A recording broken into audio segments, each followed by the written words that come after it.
नमस्कार स्वागत करुच्ची आज मुख्य गुरुत्वपूर्ण खबर को आपण आम हस्तगत होता खबर रही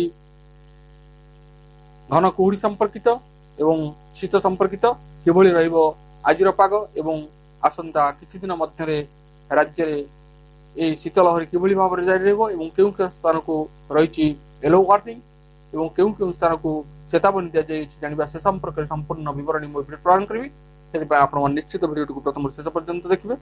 यदि वीडियो भल लगे पाखे लाल बटन निश्चित सब्सक्राइब कर पाखे बेल आइकन बजाई देबे और ऊपर आसुवा ऑल नोटिफिकेशन क्लिक करके भूलियन जाफल एभली वीडियो सर्वप्रथम आपण मान निकट ही पहुंच पारे। तबे आसंतु जानिबा आज रही पाणीपाग संपर्कित विशेष गुरुत्वपूर्ण सूचना। राज्य रे जारी रही शीतलहरी शीतर लहरी सारा राज्य को अस्तव्यस्त करथिला।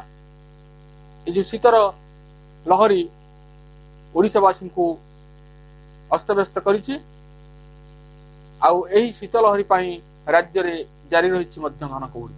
वर्तमान राज्यर शीतर प्रकोप कम रही आकलन कर तेणु अधिकांश स्थान में कुहुड़ी पाई पाग अनुकूल रही देखा मिली। तेज राज्य में यही परिस्थिति आहरी 2 ରୁ 3 दिन पर्यंत जारी रहिबो बोली आंचलिक पाणीपाग विभाग पक्षर पूर्वानुमान कर राज्य को वर्तमान बंगोपसागरीय उष्म वायु प्रवेश करुअछि। एही कारण जोगु अधिकांश स्थान रे तापमात्रा वृद्धि पाइबा सह कुहुड़ी समस्या अधिक देखा देउछि।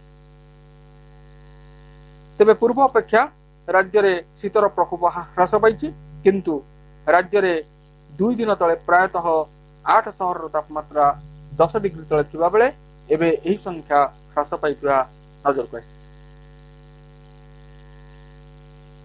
गोटे पटे शीतर हाड़भंगा जाड़र सामान्य आश्वस्ति मिलता बेले अन्यपटे राज्यवासी को कुहुड़ी कलबल करुछि। कुहुड़ी जो रास्ता घाट रे गाड़ी मोटर चलाचल करिबारे असुविधा देखा देउछि।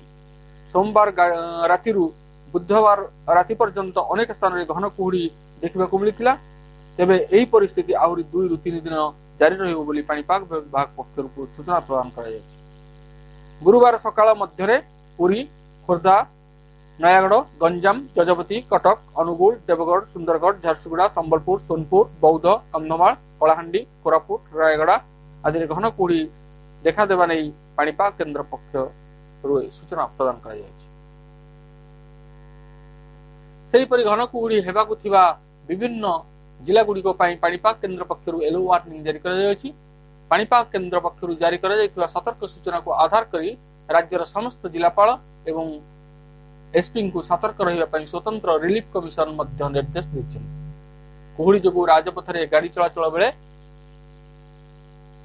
अनेक समस्या देखा मिले। यही समय अधिक दुर्घटना बढ़ी था। तेणु ए समस्त समस्या को दृष्टि रखी पुलिस प्रशासन और स्थानीय परिवहन विभाग अधिकारी माने दुर्घटना एड़ाई आवश्यक पदक्षेप ने निर्देश दी जाए। केवल 2 ରୁ 3 दिन नुहे आगामी किछि दिन पर्यंत उपांतर उपकूल सबुठी घन कुहुड़ी आस्तरण अनुभूत हेबा। शीत सहित कुहुड़ी राज्यवासी को करिबो कलबल। घन कुहुड़ी समय प्रायतः 50 मीटर रु कम दृश्यमान दूरता रहुथिबारु विभिन्न दुर्घटना घटिबार संभावना रहुछि। तेणु विभिन्न दुर्घटना जोन उपरे नजर रखिबाकु मध्य कड़ा परामर्श दिया जायछि। राज्य रे वायुमंडल रे जलीय बाष्प परिमाण वृद्धि हेउथिबा जोगु तापमात्रा स्वाभाविक ठारू 2 ରୁ 3 डिग्री वृद्धि घटिछि। तेणु राज्य में यही समस्त कारण जो जाड़ कमिबा सह घन कुहुड़ी देखा देउछि। तेबे ए थिला आजिर